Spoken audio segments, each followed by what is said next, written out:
All right. Hello, everybody, and welcome to another episode of the Couch Warrior podcast.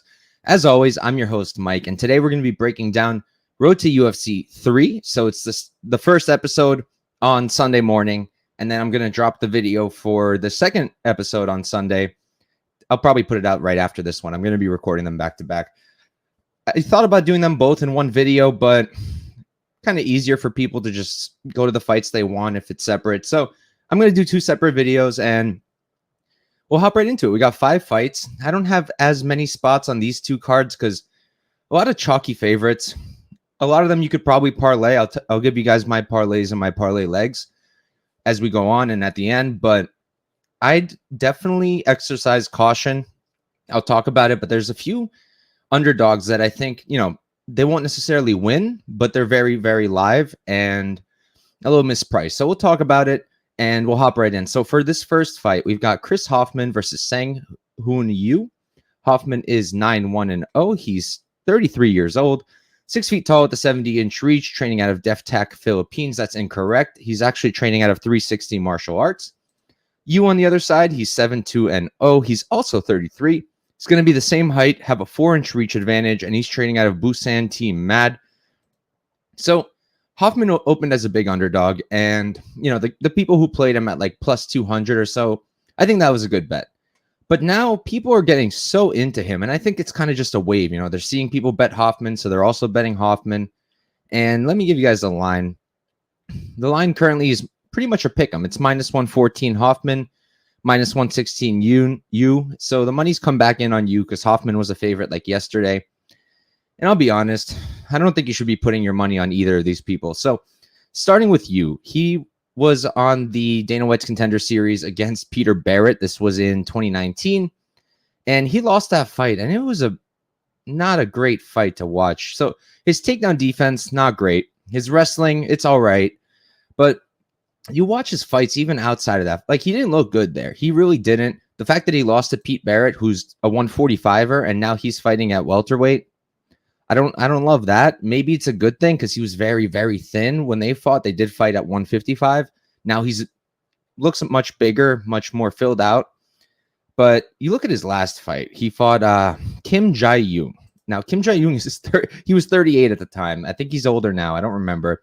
And because I don't remember exactly how long ago it was. Let me tell you. It does say. So that was 1 year and 4 months ago. So the guy's almost 40 now. And look, he got dropped in that fight early by this guy, Kim Jae-young, and it was not a good look at all. He did get back up, and he did eventually win that fight, but it just showed how hittable he is. He's also been knocked out by Andre Fiallo. That's his only knockout loss because he ended up winning that Jae-young fight. But against Fiallo, he just got clocked, put out in 18 seconds. You can't take too much from it, but kind of shows his chin's not the best. Striking defense is not the best. I'll say his striking is pretty good, but about average. And that's really all I have with him. Like, he's not very good. I think he's kind of bad, to be completely honest. And, neither guy has been very active. I would say that Yu is definitely the one who's more active. And on the Hoffman side, like, you look at it, he had a fight in 2013 that lasted, I don't remember how much it lasted. It was around 2 rounds. So that fight, very hard to really take much from it because the angle is absurdly bad. Like, I don't know what the point is even putting out a video if like you're doing like this weird angle where it's hard to see anything. And then before that, he fought in 2019. And then before that, the last fight was 2017. So he's extremely inactive.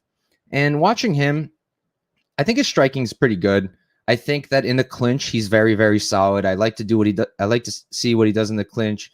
8 knockout wins. Both guys have a decent amount of knockouts. 5 for you. I think he does much better close, Hoffman, in the pocket or in the clinch. Whereas at range, I think I give the advantage to you. This is a very hard fight to break down because of Hoffman being so inactive. We don't have a lot of recent fights. We just have that 2023 fight. And then the last one before that is 2019. Again, the angles are crap. So it's hard to really take much. I guess I'll pick Hoffman just because I really don't like what I see from you. Whereas from Hoffman, I think he's all right. He's very hittable also, though. So like for me, it's just such a pass. Like, he doesn't really wrestle. I've seen it a little bit, but he doesn't really do it. His takedown defense is pretty good, but he can be held up against the fence against guys who aren't great. So if you decides to grapple, I think he has the edge there. I'm going to give the striking to Hofmann. The pick will be Hofmann, but I strongly suggest to pass on this fight. If you got Hofmann as an underdog, good job. But even then, I personally didn't want to play even him as a dog. I think this is a total pass. Two guys untrustworthy. I do think Hofmann wins. Probably knocks out you. He's never been to a decision, and he's never been to round 3. So let me check what fight doesn't go to decision is. It's minus 275. You can't play that. So again, it's going to be a pass, and we're going to move on. All right. Next up, we've got Zhao versus Shohei Nosei. I don't know if it's nose or Nosei. I'm just going to say Nosei because nose sounds silly. Zhao, he's 24-7-0, 25 years old. He's 5'8" with a 66-inch reach. Let me check what I've got for his camp. I don't have anything, so we're going with Zindu Martial Arts Club. Nosei, 10-3-2, also 25 years old. He's going to be 2 inches shorter. It says he has a 2-inch reach advantage. I don't think UFC Stats has the same info. They have, I believe they have Zhao with the reach. I don't remember off the top of my head perfectly, but so Zhao, we know him from the Contender Series. He fought against Christian Quinones, who's a pretty good fighter. Currently 1-0 in the UFC, won his Contender Series fight, so technically 2-0. Now he's got a fight coming up. And it was a good fight. Zhao, I think, was a big underdog going in, and he made it close. He did get outstruck, but Quinones is a very tall and long fighter, and he was finding all of his success at range, where Zhao found a lot of success when he was able to close that distance. Nosei is not going to have that range. He's also very good in the pocket. He's better up close than at range. They both are. And I actually think the striking is very close here. Both of them fight very similar. Both kind of get a little bit loopy with their strikes, but both of them, I would say, are solid strikers. I like Zhao a little bit more because he mixes it up. I like his body kicks. I like how he'll mix it up with the strikes. But he's a little bit loopier than Nosei. So Nosei is going to, have a lot of opportunities. He's very explosive. And I just think it's going to be a very close, similar fight on the feet. And in terms of grappling, so both guys have a ton of submissions. On the Nosei side, you've got 7. You got 9 on Long Zhao. The problem with Zhao is we only have that Quinones fight. He's fought since then, and he's fought before then. And I tried as I couldn't find anything. I'm only working with the Christian Quinones fight. So I don't know exactly how good his wrestling is. I have to imagine it's pretty solid if he's got 9 submission wins. But I will say his takedown defense is good. He scrambles very well, and he's never been submitted himself. Neither has Nosei. So he does have these 7 sub wins. I don't love his wrestling, but I would say it's pretty solid as well. And his takedown defense is pretty good. He can be taken down when he's fighting better wrestlers. I've seen it. But again, I don't exactly know how good of a wrestler Zhao is. Now, so Nosei, he fought on road to UFC. He fought twice. His first fight was against Wooly G. Baron. Believe he was even an underdog in that fight. And look, I remembered a knockout. And on paper, it says a knockout. But what really happened was they were up against the fence, and Wooly G. Baron's knee just completely gave out. Had nothing to do with anything Nosei did. Didn't do anything that caused that. He wasn't hitting his legs, nothing. The knee gave out, and Nosei got the win, obviously. And then the second fight was against Rinya Nakamura. And, Rinya Nakamura ended up winning that tournament. Very good fighter, very good wrestler. He did knock out Nosei. But what I did notice was when Nakamura would come in and close the distance, Nosei found a decent amount of success, and he actually hurt Nakamura not once, but twice. So I think this is a very volatile fight. I ended up going with Zhao just because I think I like his game a little bit more. I wish I had more tape just to be more confident, but I did put a unit on it at minus 125. He's now an underdog. I think it's a good bet, but again, you're working with very little information, so it's risky. But in terms of just what I've seen, I like what I've seen from Zhao a little bit more than what I've seen from Nosei. And I don't think that Nosei is going to have the range striking to really take advantage of Zhao like Quinones did. I don't know where I was going with there, but it's been a long day. But I think it's going to be very close. Let me check what fight doesn't go is, because that has my interest now as well. minus 200. Again, not really playable. I do think we're not going to go to decision. I do think this is going to end inside the distance because they're both just so violent. They're so violent. Neither one of them is really that defensively sound. Long Zhao, he's got the better striking defense just on paper with the stats from UFC stats. So it's 58%. It's 54 for Nose. But we're working with only a few minutes of tape for Nose. I mean, only a few minutes of UFC fight time for Nose. So those stats are going to be a little bit off. And with Zhao, it's just one fight. So again, those stats could be a little off. But he did fight a really good striker in Quinones. And he did a pretty decent job there, not getting hit. So I'm going with Zhao here. He's going to remain my pick. I think it's very close. And I mean, now Nose's minus 155. I don't like that. I don't think he's going to do enough to really run away with it. Maybe he'll knock him out. I just don't really think so. So I'm going with Long Zhao here. Close fight. Can't blame people on either side. And we're going to move on. All right. Next up, we've got Kazuma Maruyama versus Sang-Uk Kim. Maruyama, he's 11-6-0, 30 years old. He's 5'11", and let me check what I've got for his camp. I don't. Oh yeah, so he seems to train in a few different gyms in Japan. That's what I've got for him. And with Kim, he's 8-2-0. Don't have his age. He's going to be 1 inch taller at 6 feet tall, and he's training out of Team Stun Gun. So going into this, I taped Kim first, and I was like, all right, he's a good fighter, but he's not perfect. And I saw that Maruyama, he fought Adam Asenza not too long ago. And I was like, all right, so he's fighting the better competition. Let's see what we're working with. And man, Maruyama's not very good. He's not very good at all. I don't like his striking. His kicks are all right. He looks very hittable to me. He's been knocked out 2 times. His takedown defense does look pretty good, and he's going to need it here.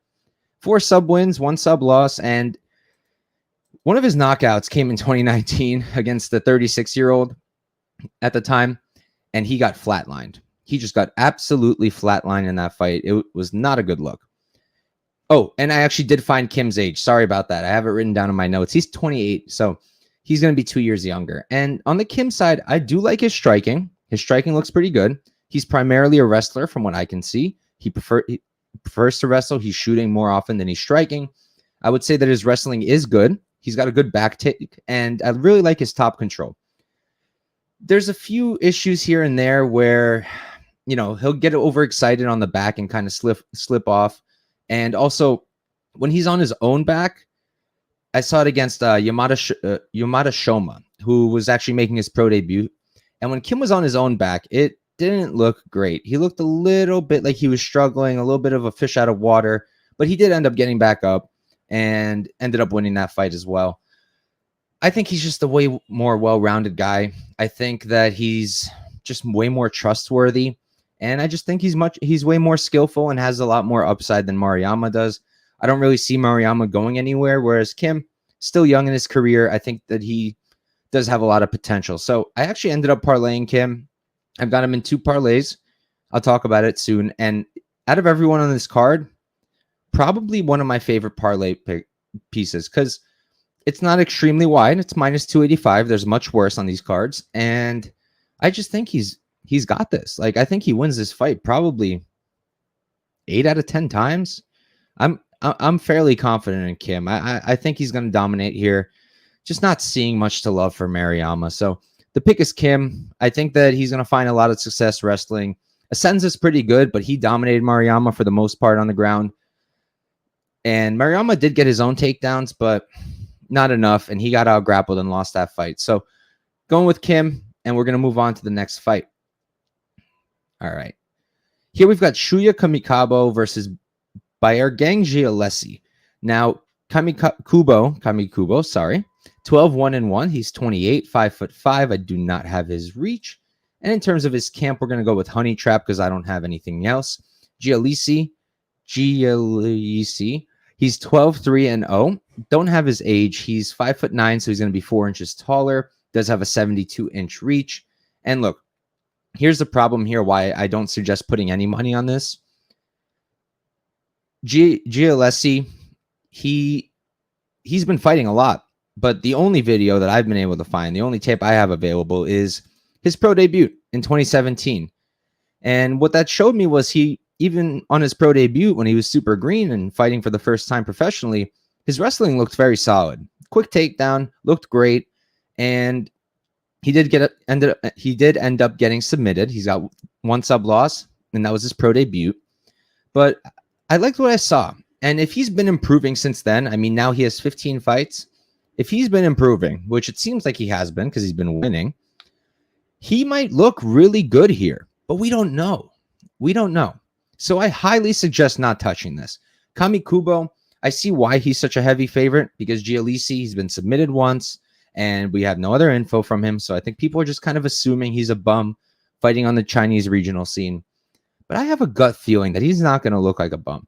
Kamikubo, he's fighting in 1FC. And, you know, obviously he's fighting the better competition.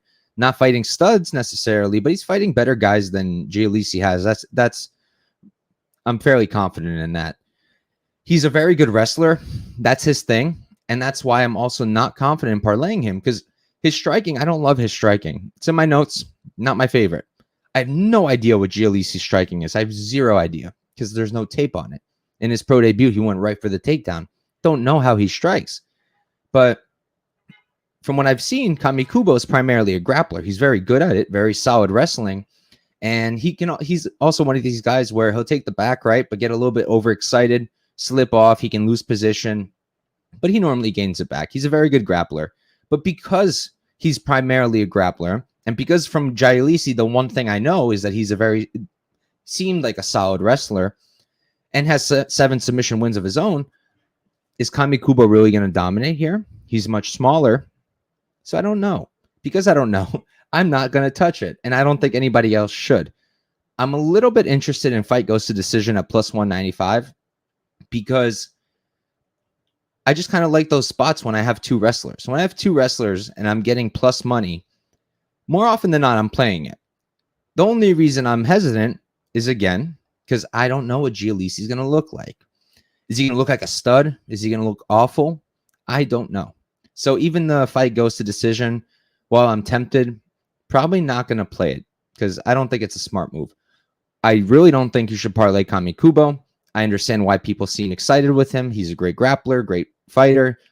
I do think he has a lot of potential. But again, Jieleyisi, we don't know. And I have a gut feeling just from what I've seen that if he's been improving, he's going to be very solid too. So this is a big pass for me. And we're going to move on to our main event. So here we've got Rong versus Sung Chan Hong. Rong is 22-5-0. He's 23, 5'9" with a 71-inch reach, training out of Embo Fight Club. So 27 fights at 23. And then on the Hong side, he's 9-1-0.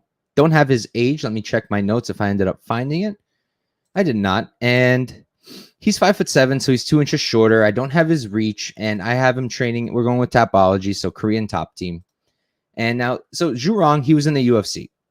He came in, he fought Kazuma Vargas, and he was a favorite there. I think a moderate favorite, and he got completely outstruck by Kazula. Then he fought Brandon Jenkins. He did very well there. He wrestled very well. He had pretty good striking. Even then, though, like his output is a little bit concerning to me. He does have all these knockouts, 14 knockouts wins. He did knock out Shailon Nerdambike, who's in the UFC right now on the regionals. But honestly, I think he could be better on the feet. He's 23. He's going to be improving every single time. But he has a solid base, but he's not perfect there. His striking defense in the UFC, awful. But I think that a lot of that could be from Ignacio Bahamondes and the Vargas fight.